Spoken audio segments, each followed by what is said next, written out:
just this is important. I think a lot of people, and it was a hard decision to make, especially since it was a super profitable company.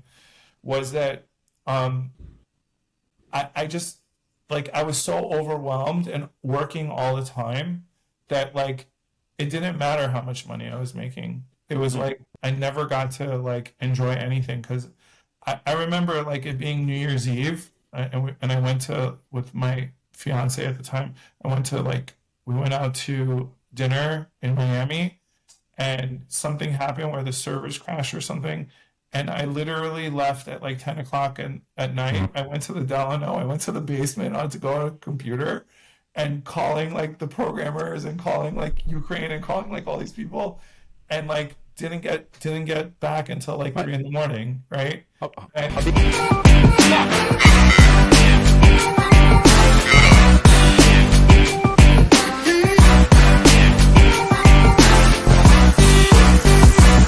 Welcome to the Messy Middle, the podcast where we talk about the post-exit founder journey and everything that comes with it, trying to figure out what's next from a perspective of entrepreneurs who've been through successful or semi-successful exits, but they're still trying to make it. Uh, and oftentimes we have guests on these podcasts, and this time we have Shane Neman. So, unlike other podcasts where they go back and give the full introduction, I'm just gonna kind of share a few little things, and then we'll leave it up to you, Shane, to share more and ideally go back in time. sure. Share how like you started your companies and the phases in between and what went through your head. But Shane is successful entrepreneur, very successful entrepreneurs, two exits.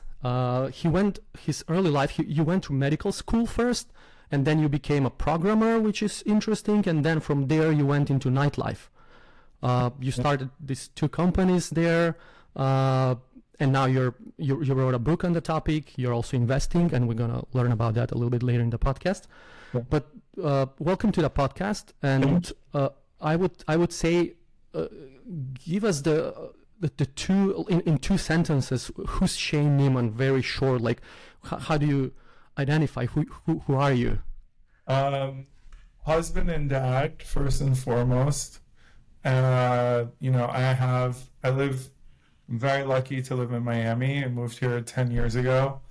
From New York. I grew up in New York, was born in New York, lived my entire life in New York, built my businesses in New York City, which I think was a key ingredient to my success, which I'll talk about later.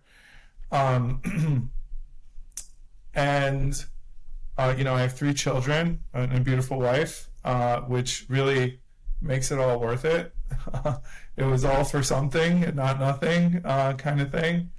I have a 10-year-old daughter, a 7-year-old son, and a 7-month-old son. So that's, yeah. So Are we you kind of, sleeping these days? I mean, with the 7 months, yes, geez, I'm fortunate enough to have help. So I am night sleeping. nanny, all We have a the nanny, and it's enjoyable, so I can't complain. Um, and so I think first and foremost, like if I were to identify, it would be that. And now, actually, I kind of more identify as an investor than I do as an entrepreneur, because maybe a little bit of entrepreneur because I kind of have that background. But look, the skills you need as an investor are kind of diametrically opposing the skills you need as a founder. And it took me let's say a decade to kind of unlearn what I'd learned and try and kind of learn a new skill set and pivot. Um, so that's who I am now. Who I was before is very different. Let's just put it that way. so let's get a little bit into who you were before, because the Yeah, investing side we're going to get to as well.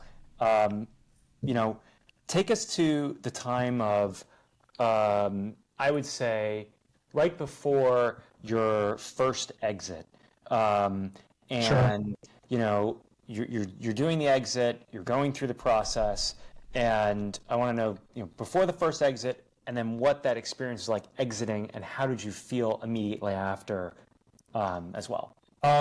So like it was kind of anticlimactic, let's just put it that way, at least in my situation. Um, it might be a little bit helpful for me to rewind a little bit to Sure. kind of give you a little bit of context Would to love that context. extent. My story is, I studied computer science and I was pre-med, and then I went to NYU. I really did computer science as a backup in case I couldn't get into med school. Back then, med school was kind of really hard, and there was nothing more like Still is honorable. hard, I feel like. Well, now that it's free, it's really freaking hard to get into. Yeah. But sure. And then, but I got in, and I spent the last 2 years of my college career working part-time in programming and getting paid like a top-notch lawyer per hour because like there was no one who knew how to web program at that time. And you're talking about the late 90s, mid to late 90s. And so I kind of got a taste of that, how it feels to make money. And then, I went to med school.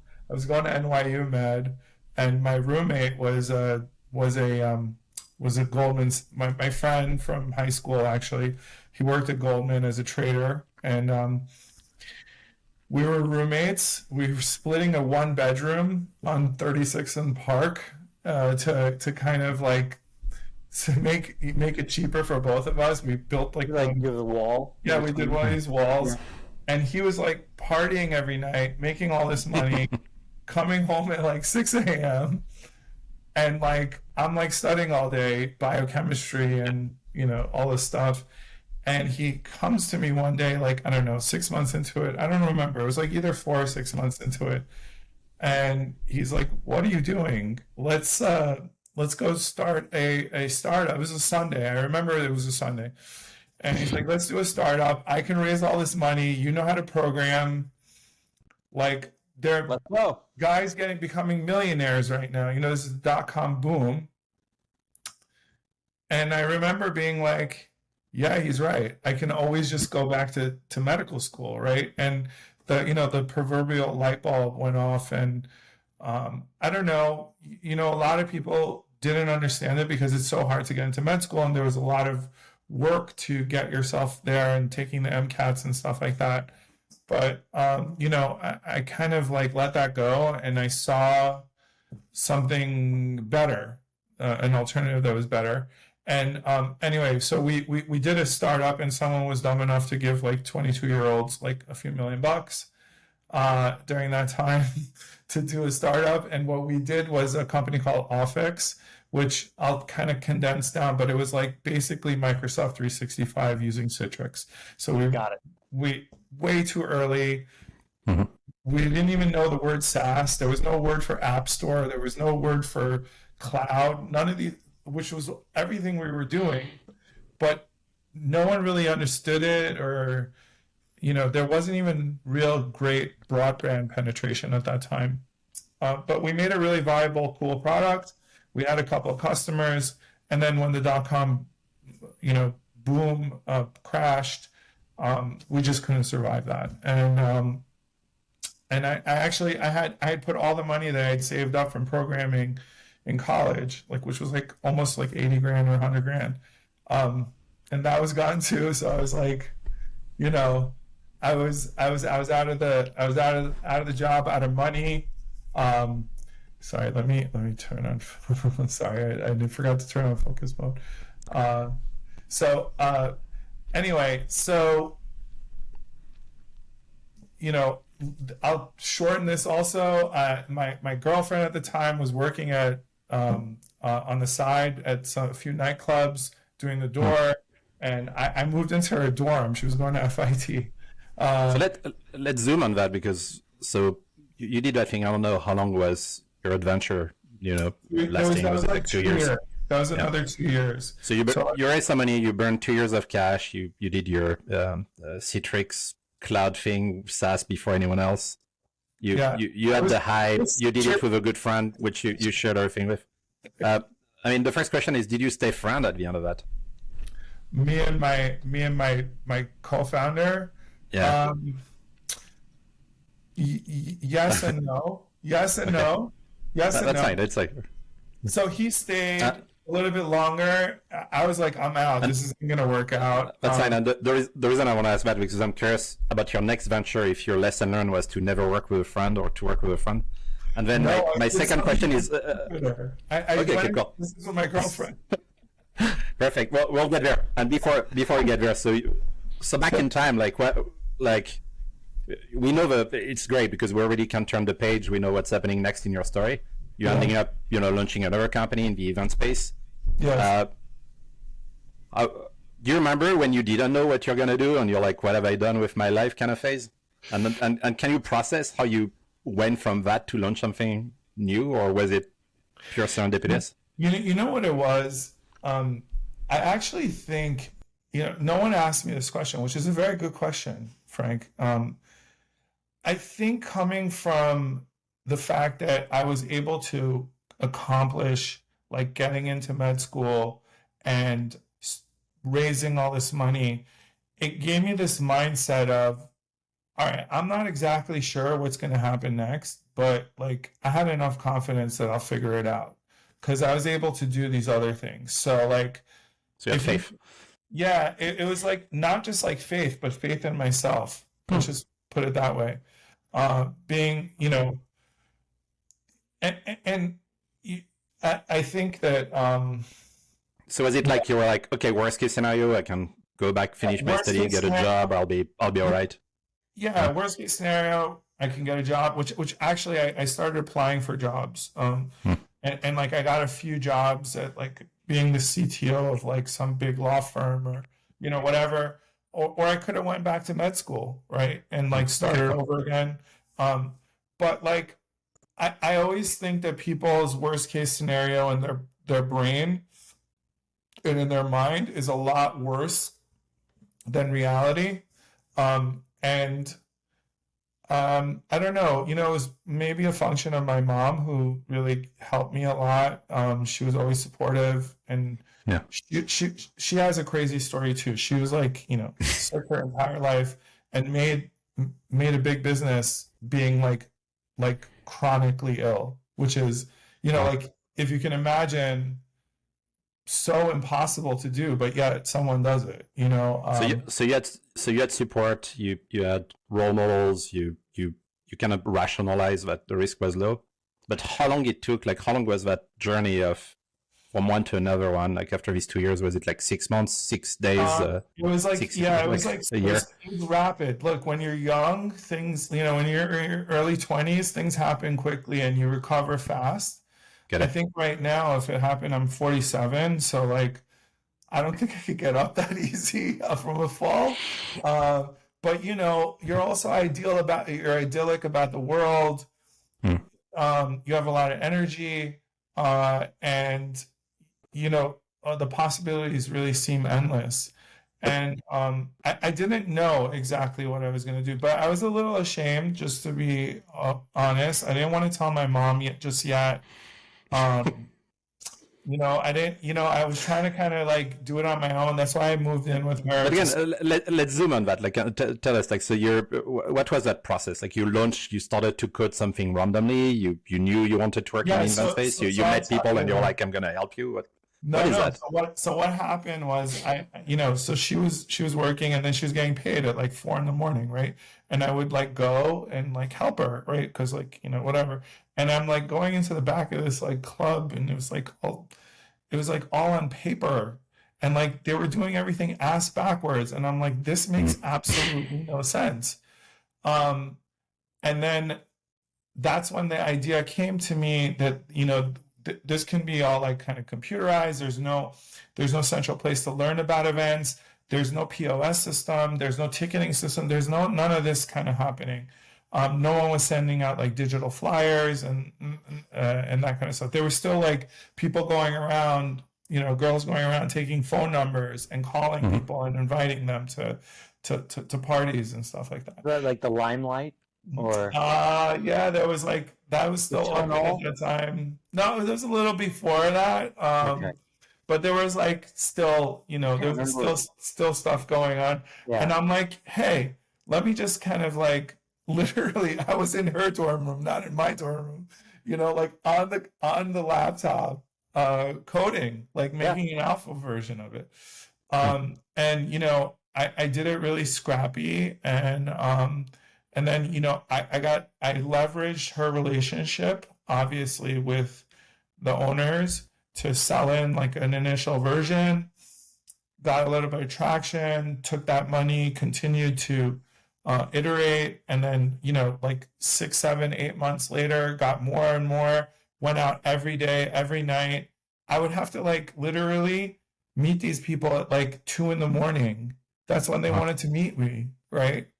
And like you have to be able to be flexible enough to do that, right? Like I wasn't going at 2 in the morning to party. I was going 2 in the morning to have a business meeting, which The was, work.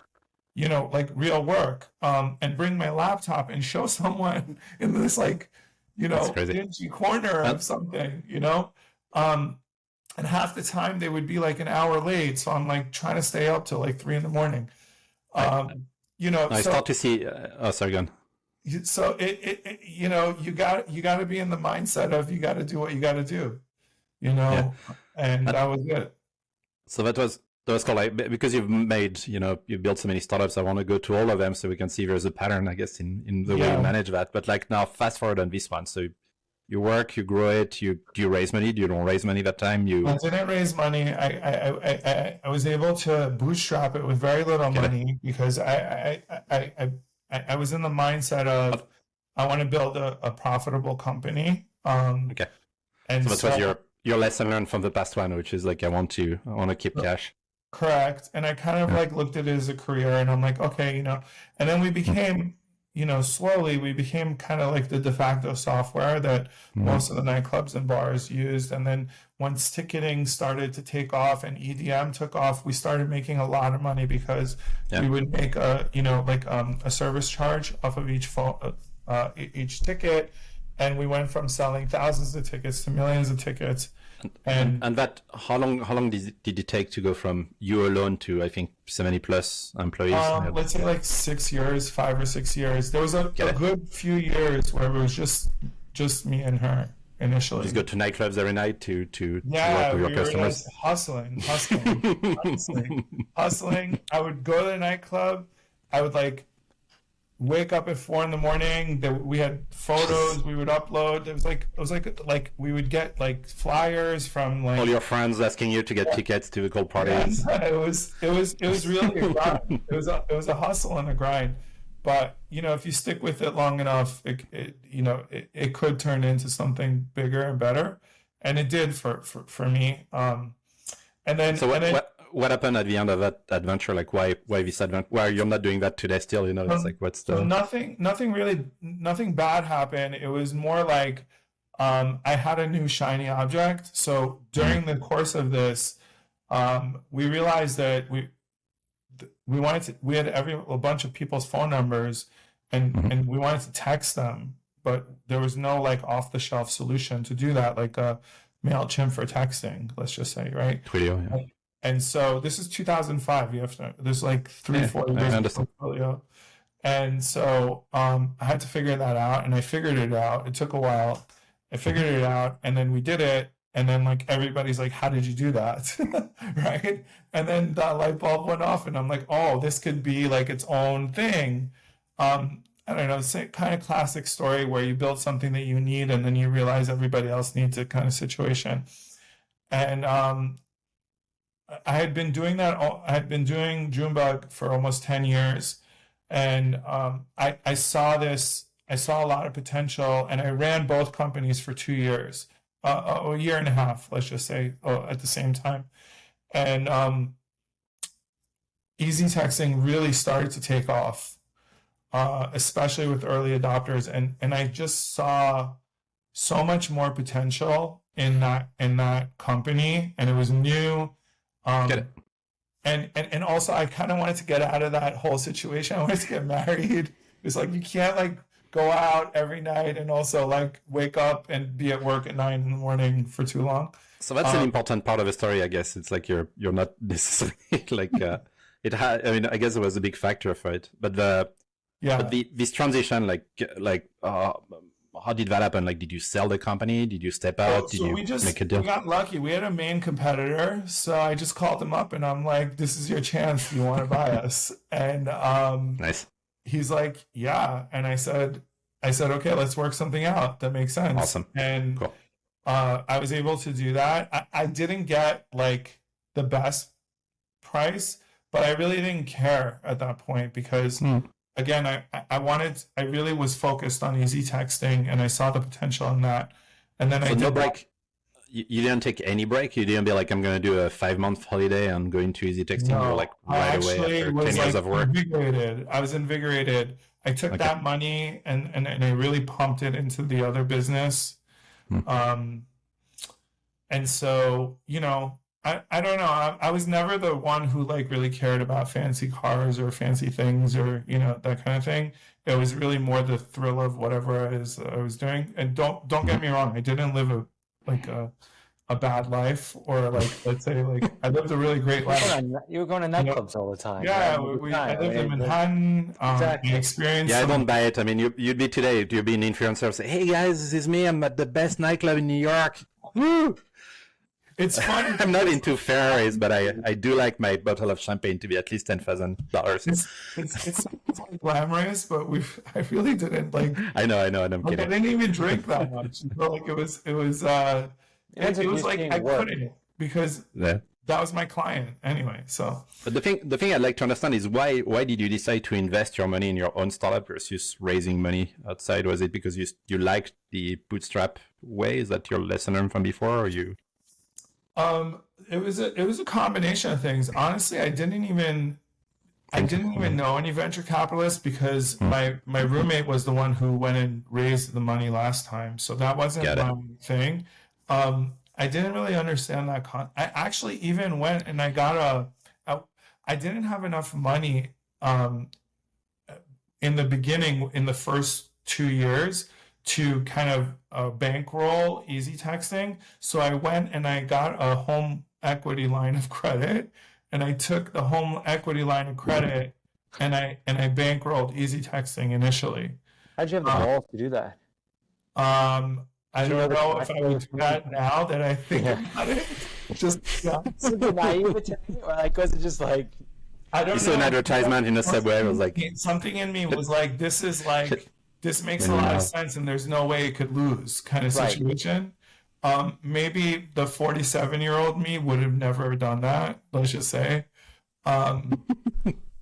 But maybe that's why I was lucky because hey honey, hey kids, don't worry. If it doesn't work out, we won't have a house, but that's fine. Yeah. Well, it was what it was, you know, and I took that chance and this time it worked out. So so I didn't really get to kind of relish in it. I think the post exit after easy texting was a much different experience. When and was it was more.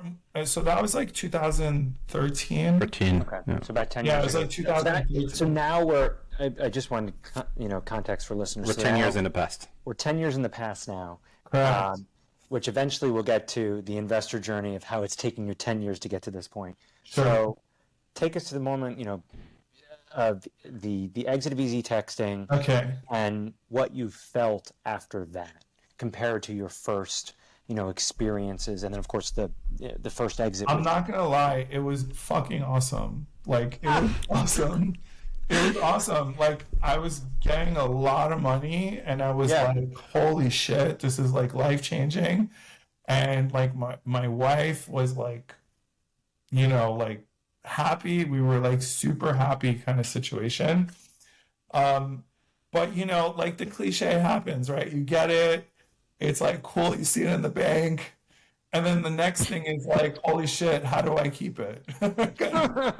Right? Like, and I stayed on for like another year, right? So, for me, And was that a part of the deal for you to stay on? no. So actually, it was very Product. different for me for easy texting. Actually, easy texting was super profitable the whole time. So like I was really making a lot of money just income wise.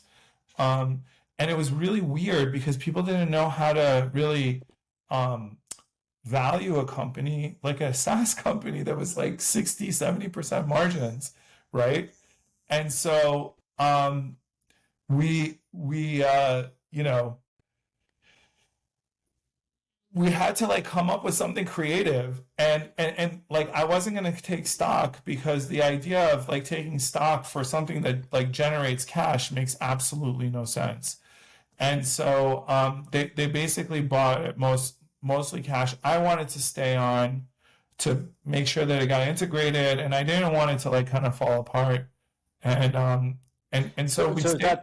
that's the like the real reason why you stayed on was because you felt that you had to give, you know, the acquirer some time for the transition as well as to see your baby, you know, go into the future, or is it Yeah, I mean, or is it like a fear of business. I own a small piece of the business, so I was incentivized that way. Okay. There was a little bit of an earnout, which was minor, but like, I also like I've learned something over like 18 years that, you know, like I really believe in karma, and if you know you get what you put out in the world. And, you know, for me, it wasn't a big deal to stay another year and, you know, help them.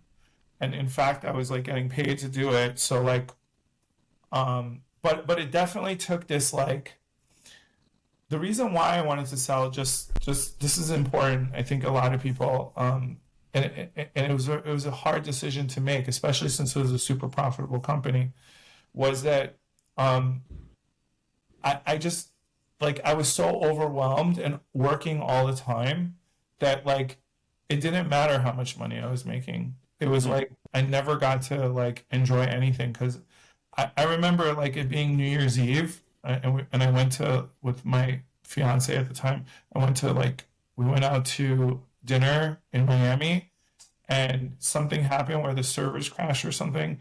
And I literally left at like 10 o'clock at night. I went to the Delano, I went to the basement on to go on a computer and calling like the programmers and calling like Ukraine and calling like all these people, and like didn't get back until like 3 in the morning, right? How big was the team at that time? That was the other part of easy texting, is that I didn't want it to be like really big because I was going to say, because you can solve that easily, right? By hiring people to do more work, and then you can pilot it, right? It's like the classic. Yes. So I was having difficulty doing that actually. And that was actually part of the reason why I sold. I wasn't, this time around, it wasn't as easy for me to kind of scale the team. Do you know why, or do you have any thinking about it? I think in retrospect, it was me, you know, like But it was. you know what inside you like made you was like you I like to think control. I didn't know how to delegate properly. Let's just put it that way. I didn't It's know tough. how It's difficult. And it's really it's like a different life, right? You launching and scaling up, like it's like Dr. Jekyll and Mr. Hyde. You have to be different people. Yeah, But, it was a little bit easier for me in terms of JoonBug, because there was like events and like you could temporarily hire people, and it's like not as complicated. Let's just say you don't need to be a rocket scientist to do it.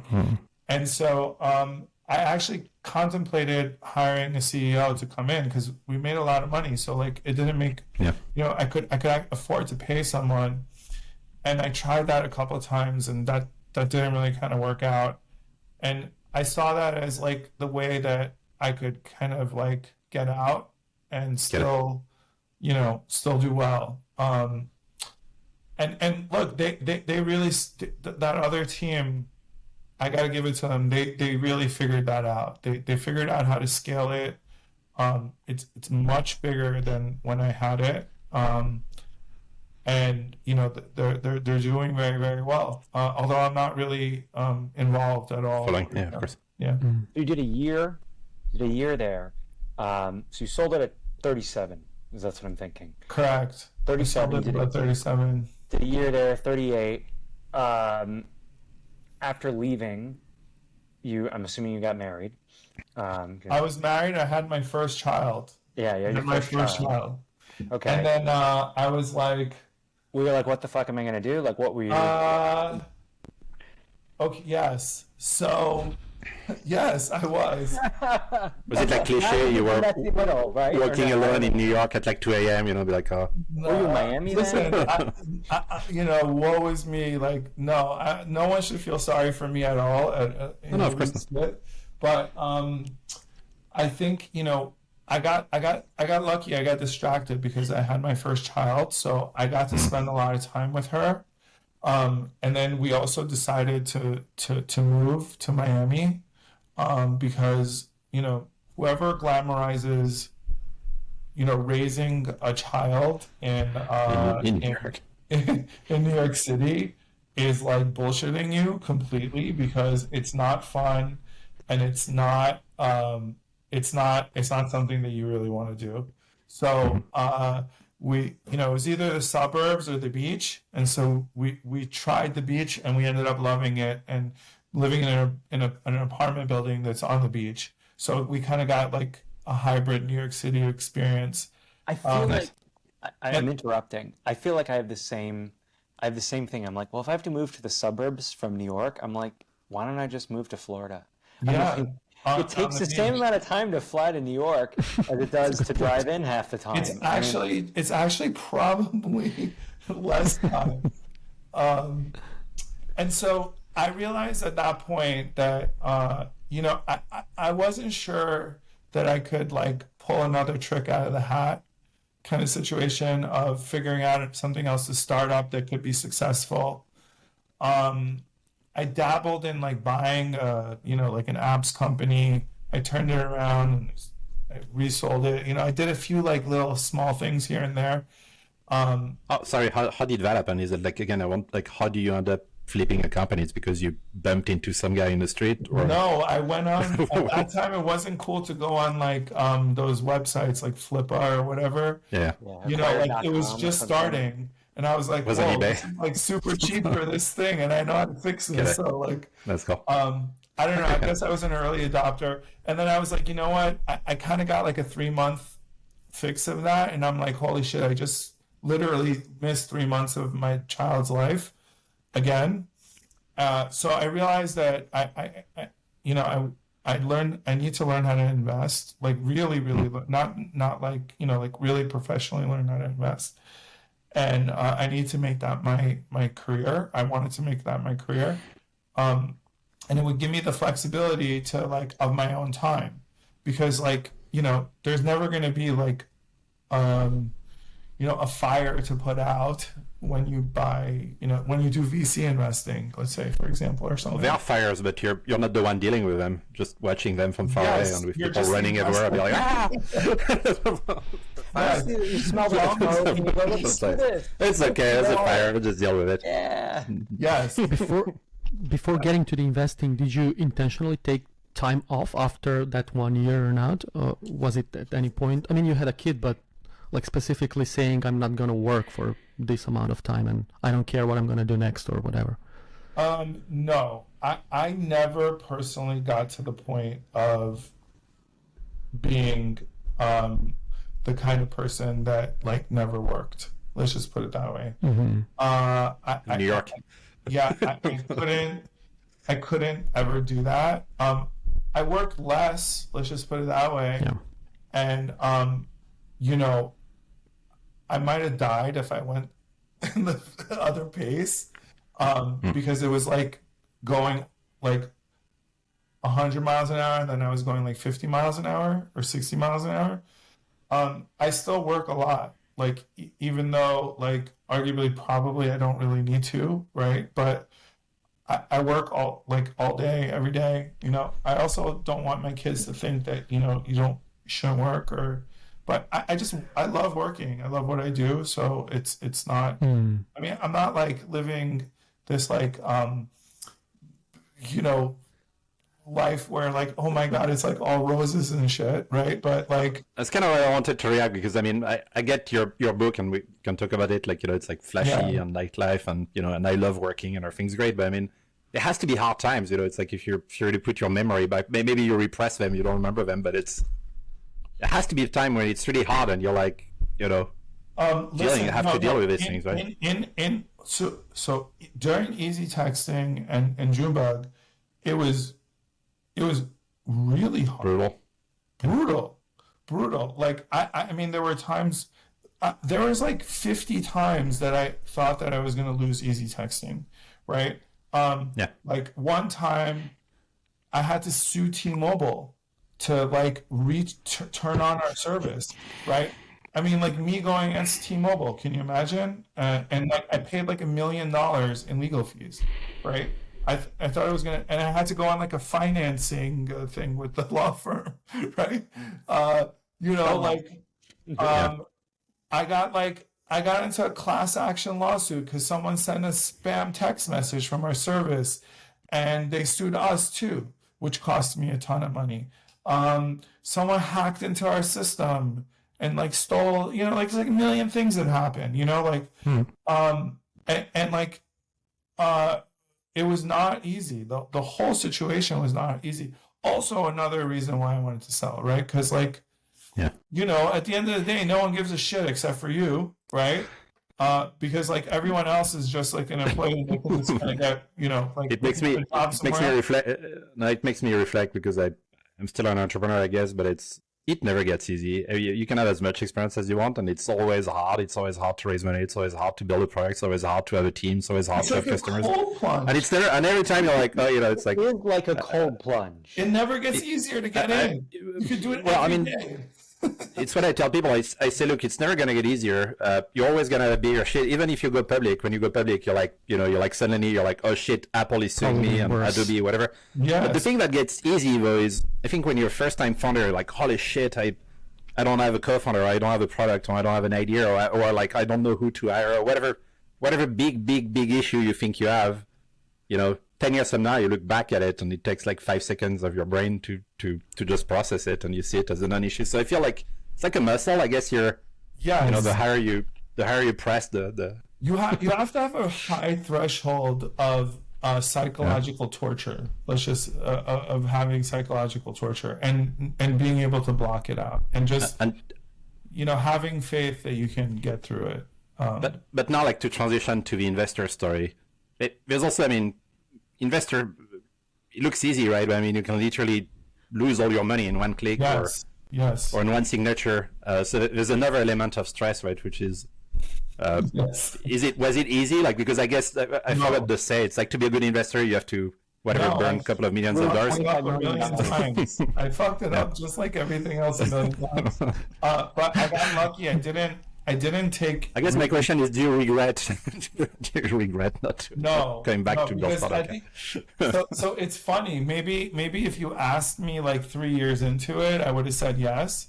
But as you know, the answer to everything changes over time, right? Mm-hmm. Some of my what I thought would be my worst, or were my worst investments, turned out to be some of my best investments because I waited long enough. And then some. Did you have a choice? Did you have a choice to wait, or was? Yeah, you can always sell and get out and do what you're not supposed to do. Let's just put it that way. Some things I didn't have a choice, like COVID messed up a lot of things. So there were a bunch of venture investments that I did that went to zero because of COVID. They got really affected by it. And you normally structure it as like SPVs, or do you do direct injection, like capital? How have you gone from let's say day 1 to now day 10, year 10? So it was a lot of kissing frogs and a lot of networking and a lot of putting myself around people who are smarter than me. This is like the typical cliche stuff that you're seeing, but I would kind of get deal flow from other family offices, other investors, other startups, startup founders that no other startup founders. I was willing to write checks when a lot of people weren't. So I kind of built up my reputation a little bit. And, you know, it takes a long time, just like a startup takes a long time. So, you know, in my 10th year of my journey, obviously I'm doing deals that like I would have never imagined that I would have done, you know. Is it? It doesn't matter how much money you have or whatever. You know, you have to build it, right? Would it be fair to say your style? I'm trying to understand. Tell me if I'm wrong, but the way I see it from far away is, at the early days, you were kind of on the edge of stuff. You know, you got like the event space before Eventbrite, the taking photo before people were selling stuff using photo, the send SMS, platform, the almost semi-cloud thing before it existed, and now you're investing in like quantum stuff, which is also a little edgy and things like that. Yeah. Is it fair to say your style is, as an investor, kind of match what you are as an entrepreneur? And then my second question is, because you do real estate, is it like 20% real estate, 80% crazy things, or is it 20% crazy things and 80% real estate? Like, what's the... I think it's like more like 40% crazy things and like 60% safer cash flow stuff. 40 is pretty high. I mean, like 80-20 is already high. Like, it's like most people it's 1%. Yeah, so I'm much more, let's say risk on than most people.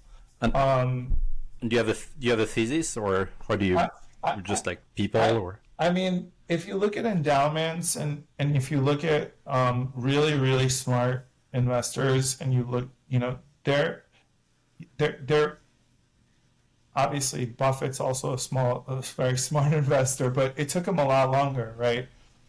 If you look at like the more modern ones, that's not a crazy number, because at the end of the day, it's funny because I went to an event at Michael Saylor's house. He had a dinner at his house like a few years ago.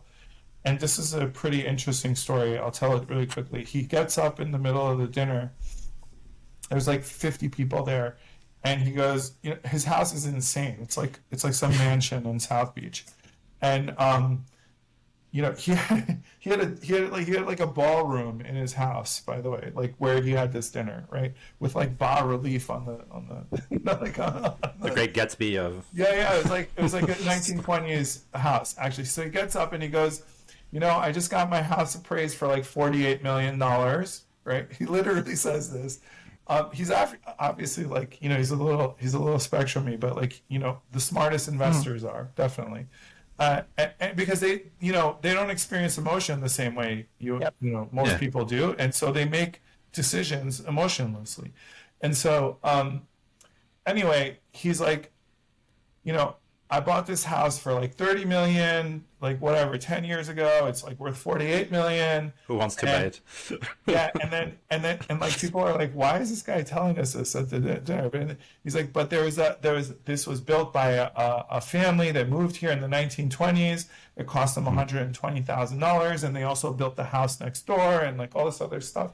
And he's like, the point of what I'm telling you is that if they took that $120,000 and buried it in the ground and then gave it to their grandkids right now, they wouldn't even be able to buy a square foot of my driveway, right? And so the idea is that that's how much the value of money is degrading over time. And so, that's why he's a Bitcoin maximalist, right? And he sounded, by the way, when he was saying that, Bitcoin was like $4 or $5 grand or something like that, and everyone there was like an older. I was like the youngest guy there, and like they were all thought he was batshit crazy, right? Like they all thought he was bananas. But look at him now, right? Like and so, I think that if you're not willing to take a lot of alpha over long periods of time, you're going to actually end up losing money. Even with inflation, with everything. I mean, Yes. Although the game is changing a little right now. I mean, like back in the days, you would say you do a mix of equity and some like bonds, government debt, bonds. like anyone who took bonds as a safe bet, like lost a lot more money than someone who was taking higher risk on the stock exchange. So Yeah. So and real estate goes up, but people forget that once every 100 years or something, sometimes it goes down really, really far. oh, And so Miami India, for and example, Florida. India would be a great. Sorry, we shouldn't talk about investments. I But can tell India to you- me would be amazing to target. But anyway, NFA. So it's another podcast. Real estate is not what people think. Owning your home is different than actually investing in real estate. Agreed. Totally. And so, like everyone thinks it's passive. And I owned a lot of real estate during COVID, and I can tell you 100% that real estate is not passive. And right now, everyone who owns real estate and it has to refinance will tell you it's not passive. And it definitely it's not riskless. There are a lot of people having a really hard time. So yeah, like I try and kind of emulate and have my own style, but I look at the people who are smarter than me and what they're doing. And I So people often say that they say they're looking for people smarter than them, but how do you recognize that? How do you know someone is like smarter than you? I talk to them and I find out, or I listen to them, and I'm like, wow, like I What is it? Is it like for most people? I would say it's something like if I don't understand you, that means you must be smarter. No. If I don't understand you, that Track record. I don't get it. Yeah. But if I get you, Exactly. and I'm like, holy shit, I didn't think of it that way. Okay, that's cool. And then I actually it makes I mean, it a makes lot you of think sense. more. Yeah, That's cool. And I different know point it's of like view. kind of like I try and look for the person who is not the celebrity, but they're like the best. They have the best track record no one's ever heard of. Yeah. You The know, like underdog, so yeah. I'm in a few funds, but like no one knows these funds that I'm in. But these guys, I'm in one fund that like seeded 26 unicorns, but no one's ever heard of it, right? It's not Andreessen. It's not like, whatever, but they were in like a bunch of things, right?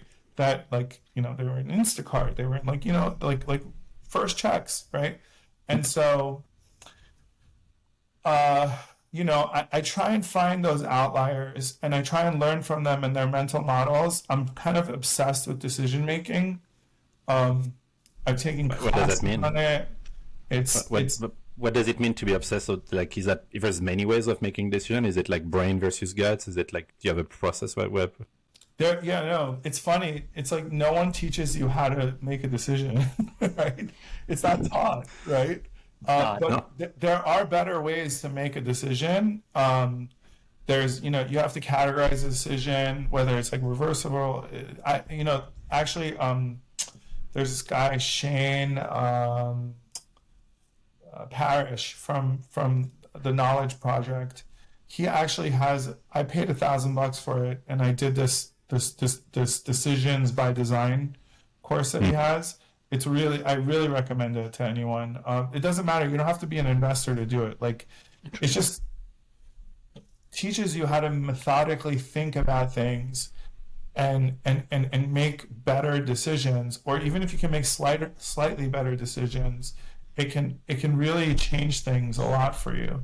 And by the way, I thought I was like an awesome decision maker before I took this, and I'm like, oh my god, like I suck at this, right?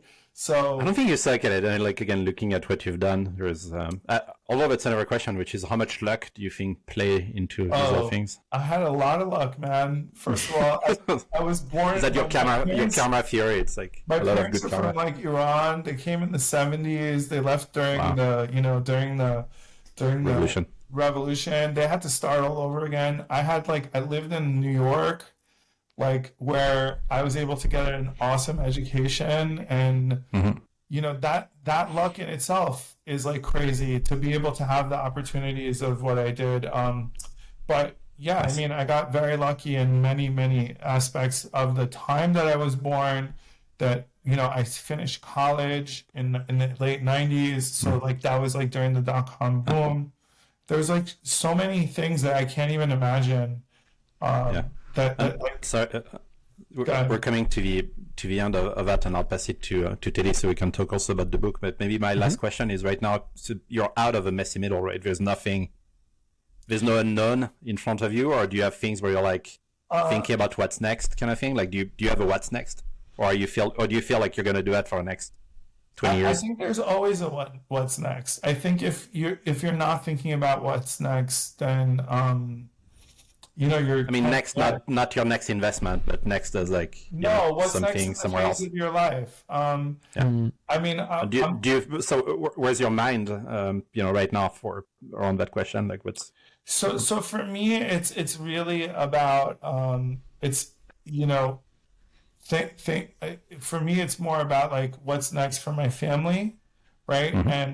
And also like I'm in a place where I'm thinking about philanthropy and what's next in that area, and how I can have like a little bit more of an impact than just. Have you chosen your vertical in a way, or is it like across the board? Is it health, education, something else, or you don't know? I don't know. I don't know. And by the way, part of finding people who are smarter than you right now is what I just said, is like I'm trying to learn from these people, that are much more or have been successful and whatever, how they approach it and what they do and how they think about philanthropy. And that could be innovative in itself as well, by the way. It's like, it's one thing to write a check, it's another thing to have real impact on things, right? So Shane, you share a lot of good things that certainly made me think more about different things differently in a different way. You're smarter than me. You certainly documented a lot of those things in your book, I assume. I've not read it. So tell us more about the book. We're all going to get a copy of it. Absolutely, yeah. We'll link it in the description. And tell us more. So I don't know. Bucket list was always to write a book. By the way, I never thought I would ever write a book, but it was a bucket list thing. I studied computer science and not English, so but my wife was an English major, so she really helped me a lot. She edited it a lot, and so what the way it really basically came down to is that because I do real estate and I do all these other things, but my passion really is in venture because. I don't know. I feel like I'm living vicariously through, especially early stage venture, and so I ended up saying the same old stories over and over again to all the startup founders that I either backed or I was helping or whatever it may be, and I started jotting them down on just in notes, in Apple Notes, and I'm like, you know what? I bet you if I think about this, I can construct this into a book. And initially I was just I'll put it in an ebook on my website or whatever. But then I'm like, you know what? I want to do a real book. And then I don't know, inspiration came to me, and I'm like, what if I take it from the angle of a nightlife thing, and it's nightlife meets tech. It wouldn't be the same cliche bullshit book that you read that tells you to think positively about shit and you can make it happen. Because the cover looks pretty positive though. It's you could do a second. You should do a back cover or something else. Where someone puking in a street and it's awful. No, I'm kidding. But that cover took months to figure out. By the way, I like the cover. Them that they sucked. So that was the best one, and I actually used this thing called Pick You to for a bunch of people to vote on which one. So I basically figured out what were the 10 biggest lessons I learned from JoonBug, which really, honestly, if you can make it a New York City nightlife, okay, dealing with owners who are unscrupulous and getting The Sopranos, getting screwed every possible way imaginable, right? That actually was what taught me the most. Is I got screwed in every way you can imagine in my business, right? They do everything to not pay you, by the way. Oh, of course. So I was like, you know what, I'm gonna write it. And then what happened was is I wrote it, and then my sister-in-law, who's a two-time Emmy award-winning, screenwriter, she read it. She's like, it's good, but like, I want you to do something else. And I'm like, what? She's like, I want to know how you use those lessons now. So I had to go back, and so it took 2 years. So like I went back and rewrote it. And I added how I use those lessons either in easy texting later or how I use it in investing now.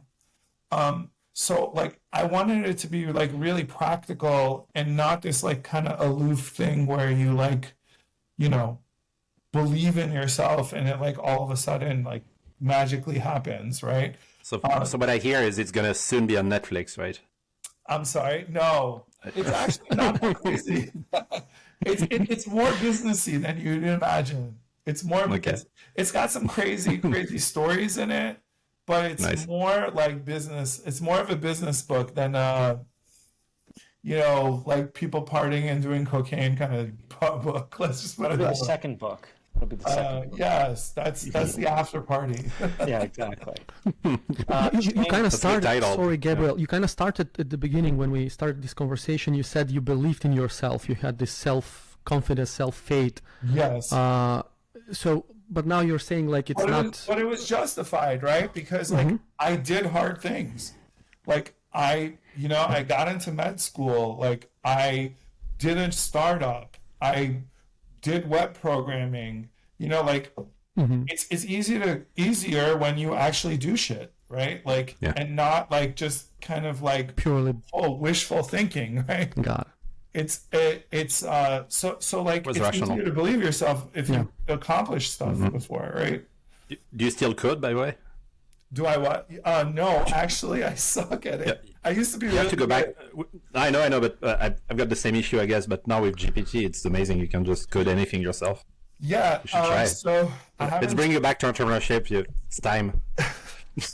You can do a nonprofit. That's actually it's one way to bridge both worlds. You launch a nonprofit. Yes. It's action based. It's philanthropy. I actually believe that like no one needs to learn to code probably soon. It's gonna, all those people trying to, it was good when I did it and maybe for a while after, but if you don't update your thinking, and you go and think that the same playbook is gonna work again, it's going to be really problematic. Actually, I just watched a video of Matt Rowian, and he's talking about investing, right? The last 20 years, it was pretty easy to be an investor. It was, you bought tech stocks, you bought real estate, you bought whatever the hell you bought kind of went up. And now it's a whole new world and paradigm. And the same playbook is not going to work. If you want to get the same kind of returns. And so it's the same concept with like education, right? Like the same paradigm's not going to work. The comp sci students aren't going to make more money just because they were comp sci students, right? Or they're not going to have an edge anymore in terms of startups because like now even an English major can like program, right? They just tell ChatGPT what to do. So I would definitely update your priors or whatever they call it about that. Yeah. So Shane, thank you so much for being with us today. Of course. We really enjoyed this. We always like to have a quote at the end of every episode. Don't know if you have a favorite quote that you can share with our audience. Putting you on the spot here. I don't think it's a quote, but I think my favorite book is The Four Agreements. It's not very original. There's a lot of people who love that book, but it really it impacted me a lot. And the Four Agreements are, if you can really truly, it sounds so simple, but if you can really truly implement it, the quality I wish I had liked that book earlier, because if I had it earlier in my career, I think I would have had an easier time. And the one thing that I think that's the most important of the 4 agreements is, don't take anything personally. And if you really can't kind of take that to heart, I think your life will be much better because like that's the point, is to have a good life, right? And so you can either do it the hard way or the easy way. So I think is anything that can make your life better and easier, especially mentally, because you're living your life in here. So that's probably the most impactful thing that I've encountered. Shane, thank you so much. Really, really enjoyed this. Nightlife Lessons. It's available on Amazon, as well as ShaneNeman.com. You can check out more there. And thank you again. We'll talk soon. Of course. Thank you so much for having me, guys. I really enjoyed this. Thank you. Thank you. Thank you. Bye.